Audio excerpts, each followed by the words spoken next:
เรื่องงอกกับงอกรถแล้วข่อยสิมีเงินมาใช้ซื้อข้าวให้ผู้ละสอบข่อยซื้อไว้กินเองข่อยได้ข้าวนี่ก็ได้แต่ว่าข่อยหั่งขนาดนั้นเฉพาะไม่เท้าจักแล้ก็ว่าป้านี่แหละเนี่ยข่อยให้เจ้าแพงนึงเด้อไข่เด้อแบ่งโอ้ยสบายดีสบายดีโดยถือเอาได้มันแตกได้ให้ได้เห็นบ่นี่ถือได้อยู่บ่นี่เลือกให้ฮัดก่อนได้อยู่ติบ่ฮัดย่าเซโลนะ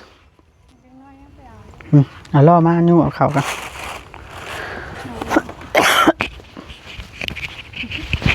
สบายดีที่บังคับสบายดีสบายไปได้แล้วสบายดีไปได้แล้วสบายดี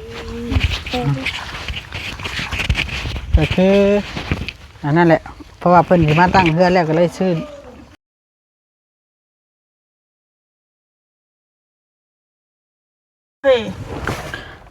สบายดีพี่น้องสบายดีเด้อพี่น้องเบิดสุภูสุคนพี่น้องเบิดสุมองสุบอลมื้อนี้เบาลี่ก็กลับจากห้องหมอก็เลยมาเฮือนสาวเทืองเลยพี่น้องเนาะอันเลยซื้อมีกับไข่แล้วก็ข้าวเนาะชอบนึงมาไว้มือตั้งเฮือนตั้งซ่านก็เพราะได้สร้างกินแน่แล้วก็ลูกหลานแล้วกินแน่ล่ะพี่น้องเนาะทั้งข้าวทั้งอีสังเป็นเงินของเอื้อจุลีกับแม่เด้อพี่น้องเงินเอื้อจุลีกับแม่ของวลีขอบคุณเพิ่นหลายๆเพิ่นช่วยเฮาทุกอย่างทั้งให้เฮาเป็นสะพานบุญให้พร้อมแล้วก็ทั้งให้เฮาช่วยเฮาหลายเรื่องเนาะขอบคุณเพิ่นหลายๆเอาวลีเขียนทั้งกันเพิ่นมาเนาะจะสิเบียร์อะไรทั่วค่ะบ่เพิ่นเอาล่อมาใช่ลุงเฮืองเอาล่อมาใส่เข้าเนี่ย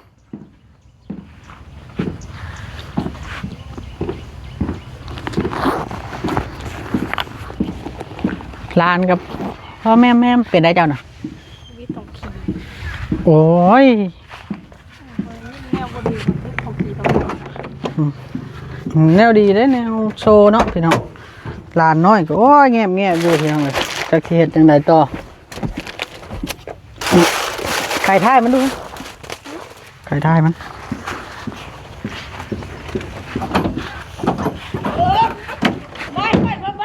บ่ได้มีพูดเจ้าได้สิงอกพี่ช้างผู้ใหญ่บ่ได้ให้เจ้าเนาะมาข่อยให้แพงนึงมาเอาหยอกเจ้าสิถือได้บ่นี่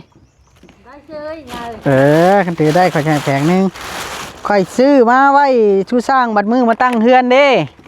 ตั้งเฮือนเจ้าเทืองงอกกับงอกรถแล้วข่อยสิมีเงินมาใช้ซื้อข้าวให้ผู้ละสอบข่อยซื้อไว้กินเองข่อยได้ข้าวนี่ก็ได้แต่ว่าข่อยหั่งขนาดนั้นเฉพาะไม่เท้าจักแล้วก็ว่าป้านี่แหละเนี่ยข่อยให้เจ้าแพงนึงเด้อไข่เด้อแบ่งโอ้ยสบายดีสบายดีโดยถือเอาได้มันแตกได้ให้ได้เห็นบ่นี่ถือได้อยู่บ่นี่เลือกให้ฮัดก่อนได้อยู่ติบ่ฮัดย่าเซโลนะล่อมายุ่งเอาเข้ากัน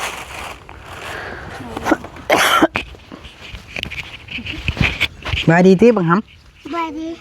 สบายไปได้แล้วสบายดีไปได้แล้วสบายดีก็คือนั่นแหละเพราะว่าเพิ่นสิมาตั้งเฮือนแล้วก็เลยซื้อข้าวซื้อหยังมาไว้ก่อนไว้1จุสร้างแน่กินนั่นแหละพวกมีพวกหยังก็ไว้ให้หลานต้มไว้ให้ตะข่อยต้มตะข่อยขม่าก็ได้น้ำกันนี่แหละคือจะว่าขนมใหม่เฮาเจ้าอยากบ่อยากขนมบ่อย่าปืดท้องอย่าอัดท้องไว้คันอยากขนมเพิ่นเอาไม้มาส่งครบแล้วยังกระไดบ่ยังคันใดกับแป้นหาก็ได้28แผ่นแล้วว่ามันครบเลยมันมีจักแผ่นครับแป้นมัน50กองเบิดกองตัวนั้นน่ะมี16แผ่นแล้วกองตัวนี้18นับเบิ่งหั่นแหละ12ทั้งนี้12ตัวนั้น16เป็น28บ่โดยบ่ทันให้เงินแล้วจ้ะเบิ่งก่อนว่าสิหาได้ล่ะหาบ่ได้หรือบ่เป็นนะ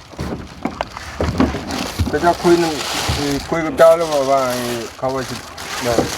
ไม่บ่ถึงถอนมือไม่ก็ได้ทำนั้นเนาะแม่นไอ้ตัวยาวได้ซำนี้ตัวชั้นค่อยบ่เอาตัวชั้น มีแต่ว่าข่อยสิคุยกับเขาที่มันได้เท่าไหร่เอาตัวนั้นได้เท่าไหร่เอาฉันเอาบักละ เพราะว่ามันต้องต่อได้เหรอ ข่อยบ่ต่อข่อยหาต่อข่อยก็สิหาใหม่ แม่เอาเบิดบอก แม่นมีเจ้าแหละข่อยก็กินน้ำคือกัน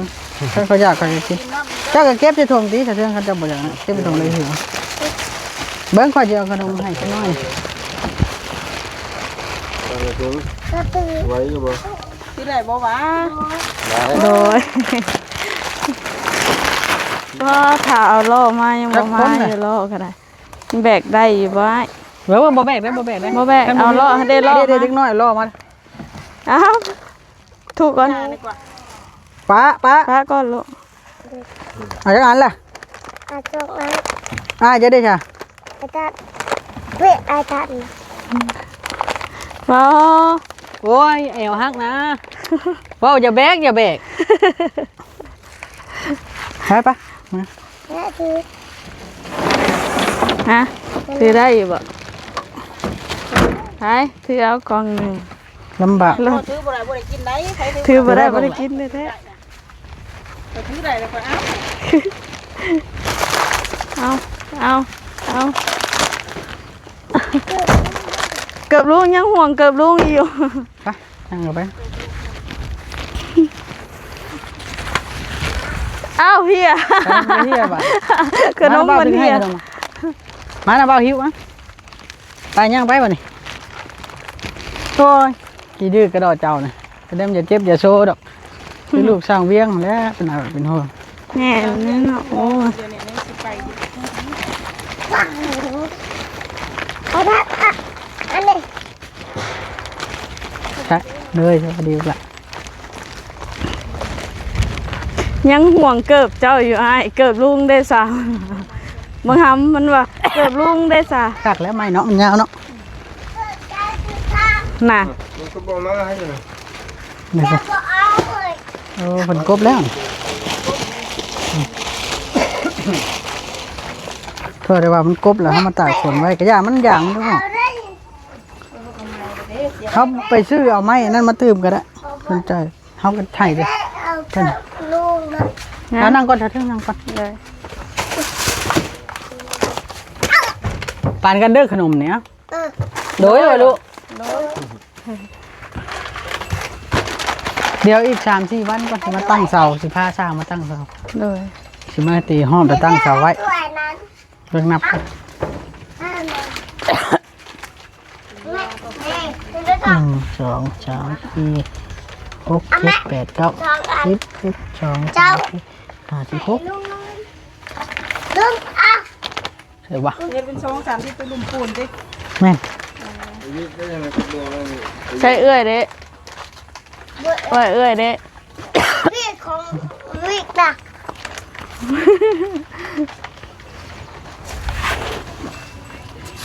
ผู้ดีก็ 4 6 7 ตัวไม่ไม่ตุ๊ก ไม่เถื่อยดู บอกตรวจชื่อน้ำหนูเร็วไหม 9 เราต้องการโลก ยาวเติมลูกแปะลูกกุ๊ก 6 เมตรไทย จังเม็ดน่ะ 6 เมตร ด้วยแม่แกอะไรนะ ไหนวะ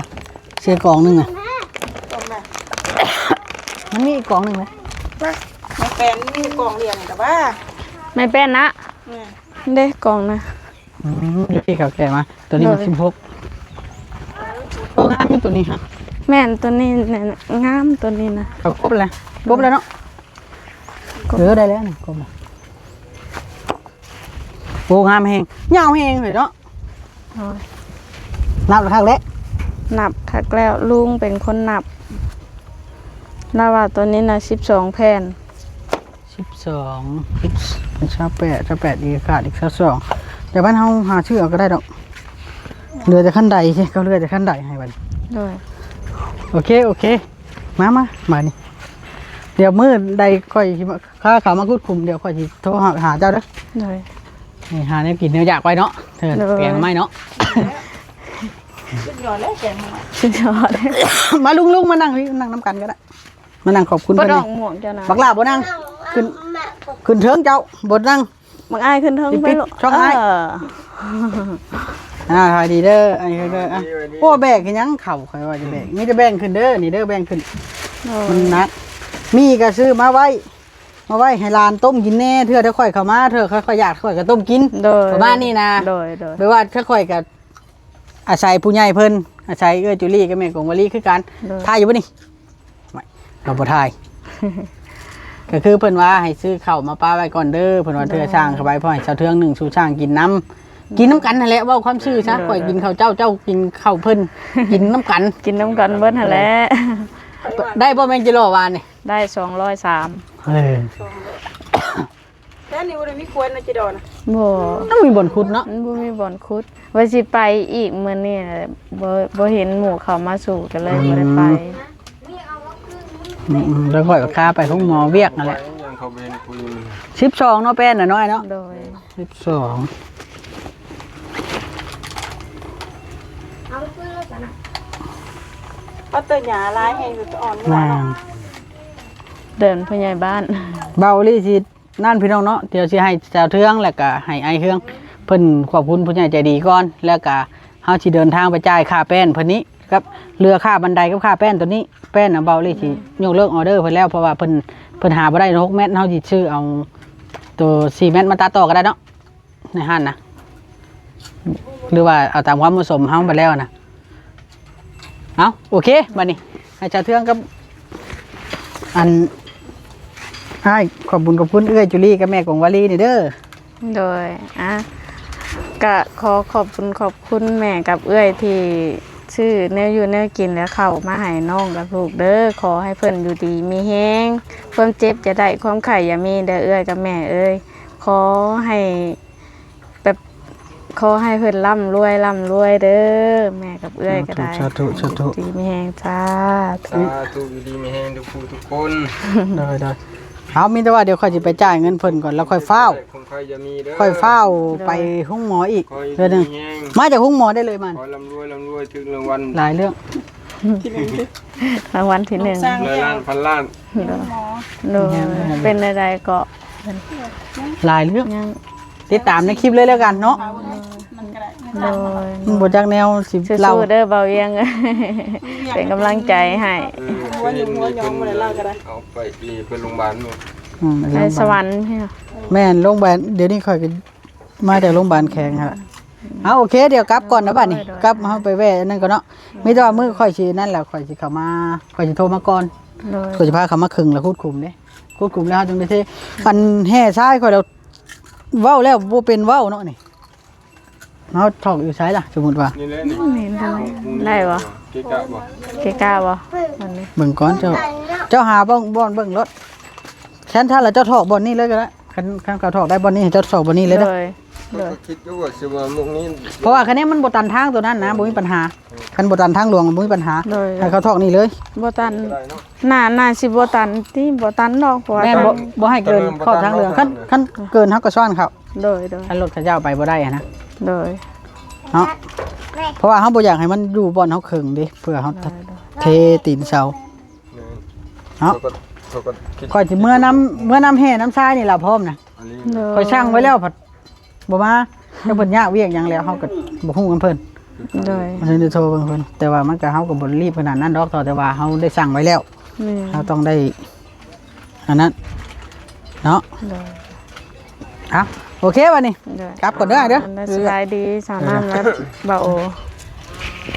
นะเฮ้ยเดี๋ยวหยุดจะจัง กลับก่อนเด้อ นี่ล่ะพี่น้องแป้นน่ะได้อยู่แล้วเพิ่นแหนบไว้แล้วมีแต่ว่าเบิ่งดีๆย่านมันบิดล่ะอ้ายอีก 2-3 วันนี่แหละสิมันตั้งเสาน่ะ มื้อนี้ทางนะพี่น้อง รถรถสิบ่ผ่านนี่บ่ บุค่ารถมีรถคนนำบุค่าบมันบริบวมแห้งมันแน่นอยู่ได้ดิน ได้เข้ามาแล้วมันก็เร่งตื้นไปเลย ทางตาดออกแล้วก็ออกเนาะ อืม เปิดเพจ เขาเป็นยังกันทำนี่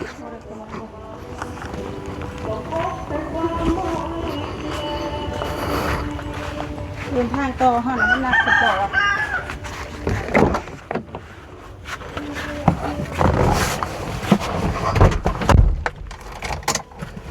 เดินทางหมดหมด เดินทางต่อไปพี่น้องเนาะเขากระจายตามนั้นแล้วแป้นพวกแม่นนี่หาบ่ได้เลยเนาะ ฉันดูใหม่ขึ้นอยู่หน้าเข้าแม่ยกใหม่ยากมาชุงๆนะแล้วก็สิบวิ ได้ชาวป่ายแผ่นกระยามั้งคันเขาได้ต่อเขาก็ต่อแต่ทางในทางนอกเขาบ่ต่อเด้อมันก็สิงามไปอีกแบบเนาะเดี๋ยวเขาต่อแต่ทางในนะพ่อทางในคนบ่เห็นเด้อ เดี๋ยววันบูเห็นกันจอทั้งหลอกแล้ว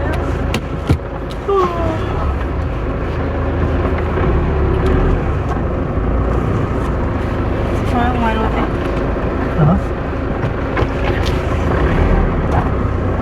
ทำงานแข่งกับเวลาอีดีนะ บ่เหยียบข้างหน้าบ่นิดบ่นะ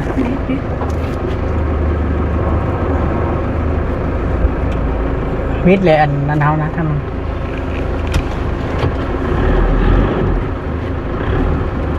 เฮ้ยล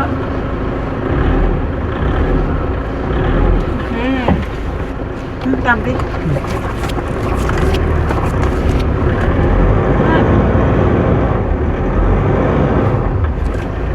ี่นะมากมาเลย ค่อยดูได้ค่อยเฝ้าเวียกอยู่ค่อยอยู่ให้เพียง รถน้ำมันจะอยู่ไหน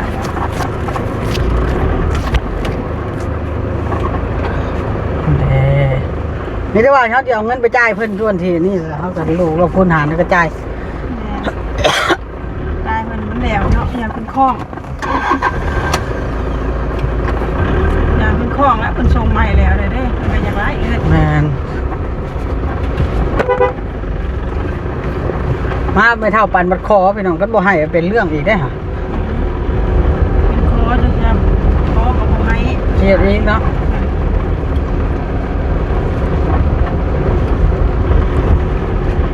คนแบบนี้คอนี่เขาต้องให้นะนะพ่อเนาะ นี่แล้วเข้าขนาดพี่อันเดียวเขาก็ยังสิหายสับเป็นคอเอาโยมไปเนาะ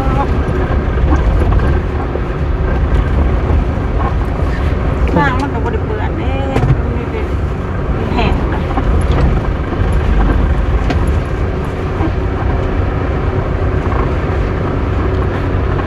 โดยเพื่อนเท่าไหร่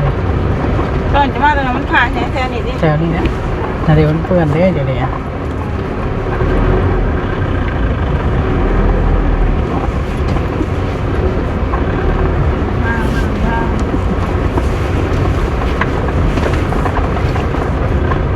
เหลือแป้นอีก22แผ่นเป็นได้28เนาะ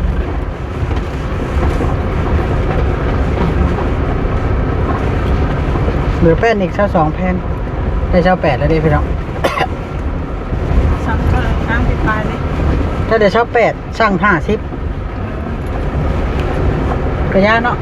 เอาซะมันได้แล้วเนาะ เดี๋ยวคนห้ามอะไรยินว่าขับแล้วคนกระบวนห้ามอะไรคนให้อยากได้แล้วคนจะได้เงินให้คนหาได้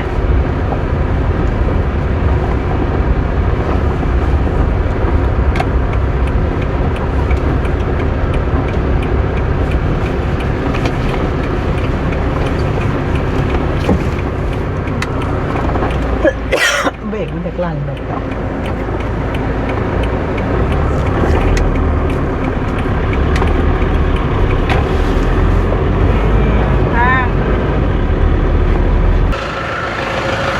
เด้ไม่คันเรือมาว่า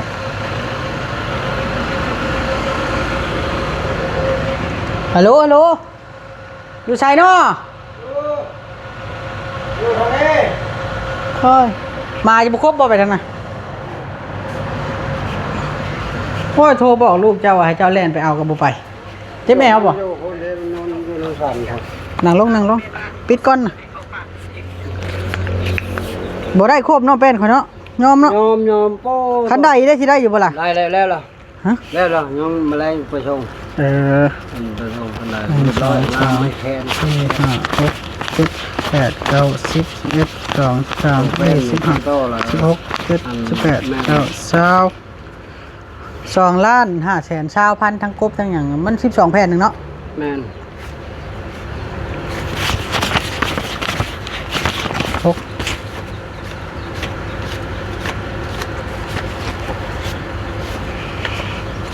เช้า นี่คือ1 2 3 4 5 หาน้ำเลย เจ้านั่ง ชอ 2 3 4 5 นี่จะว่าให้เขาไว้ซื้อด้วยวะโอเคไอ้มีแต่ว่าเอาข้าใดไปช่วงแล้วเขาจะเอาเงินมาให้2,000แล้ววะเนาะเอาเงินบาทก็ได้บัดนี้เขาเฝ้าแน่หลานเขาอยู่ห้องหมอก็สิหึงแน่นี่ 300เนาะ เวียก ว่าสิไปหน้าแบบนี้นางโทรมาบอกว่าเราสิมา โอเค แล้วข้างในนะ โอเคไอ้มีแต่ว่าให้เจ้าไปช่วงให้เด้อโอเคกลับก่อนได้บัดนี้ ครับเข้าใจ จะ ปั๊มไม่ลายเจ็บแอวเนาะ ห้ามกันไดนั่นล่ะห้ามเอาห้วย นะพี่เราเนาะจ่ายแล้ว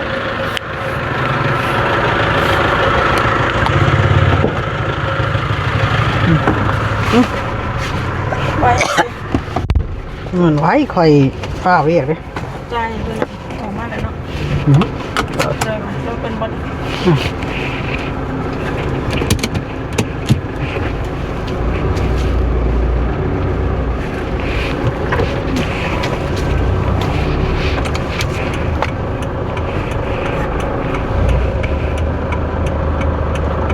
เข้าทางลงเนี่ยเลยเนาะลุงมดกับโทษตามอยู่พี่น้องเอ้ยเรื่องลานนะเล็กกับบทความเพื่อกัน มันถูกบริสุทธิ์เพียงหาดีเอาเป็นพ่อแม่เนาะ ปรึกษากัน ปรึกษากันได้นี่แล้วตัดสินใจว่าจะเป็นท่าร้อง ไปได้ไงพ่อไปได้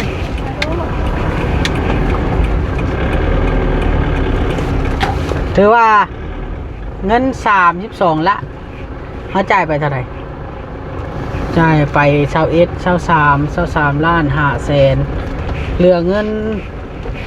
เท่าไหร่ก็สิไว้ซื้อเป็นตื่มได้พี่น้องเอ้ยเงิน32 ล้านเด้มื้อนั้นเขาจ่ายเนาะมื้อนี้จ่าย2 ล้าน5 แสนกับ